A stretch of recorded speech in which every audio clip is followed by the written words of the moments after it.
She was young, attractive, and working her dream job in a high school. But behind the scenes, Pamela Smart was grooming a teenage student into becoming her lover, and soon after, her accomplice. This is the chilling true story of how seduction turned to murder, and how America became obsessed with a woman who claimed innocence to the end.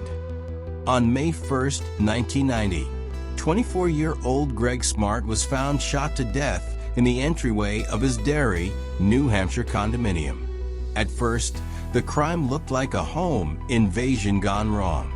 But within days, police received a shocking tip from a high school student, Pamela Smart, Greg's 22-year-old wife and a local media coordinator, had been having an affair with a student.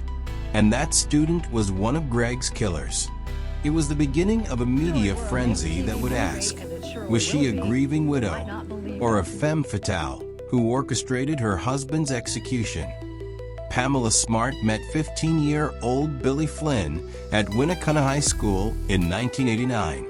She worked there as the media center coordinator, a position that gave her access to students, including Flynn, who had an interest in media production. At first, their relationship seemed like mentorship, but soon it turned into something far more inappropriate. Pamela, then 22, began flirting with Billy. According to testimony, she told him her marriage was falling apart, that Greg had been unfaithful. The relationship became physical. Billy Flynn later testified that Pamela pressured him into murdering Greg so they could be together, without the complications of a divorce. On the night of May 1st, 1990, Flynn and 3 teenage accomplices, Patrick Randall, Vance Latime Jr., and Raymond Fowler, entered the Smart home while Pamela was at a school event. Greg Smart was ambushed at the door. He was shot point blank in the head. The boys stole a few items to make the scene look like a robbery. Pamela returned home to find her husband dead. To the outside world, she played the role of a devastated wife. She gave tearful TV interviews and spoke to the press, pleading for answers. But behind the scenes, police were already building a case. The case broke wide open when a friend of the boys went to the police, revealing everything. Under questioning, Flynn confessed. He agreed to testify against Pamela in exchange for a reduced sentence. The prosecution claimed Pamela seduced Billy and manipulated him into carrying out the murder. Her defense argued that she didn't know about the plan and had no role in the crime. But there was damning evidence. Police had secretly recorded conversations between Pamela and one of the teen's girlfriends. In those tapes, Pamela never directly admitted guilt, but she implied knowledge. In March 1991, the jury found her guilty of conspiracy to commit murder, being an accomplice to first-degree murder, witness tampering.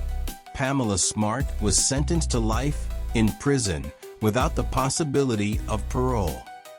The Pamela Smart case was one of the first high-profile court trials to be televised gavel to gavel.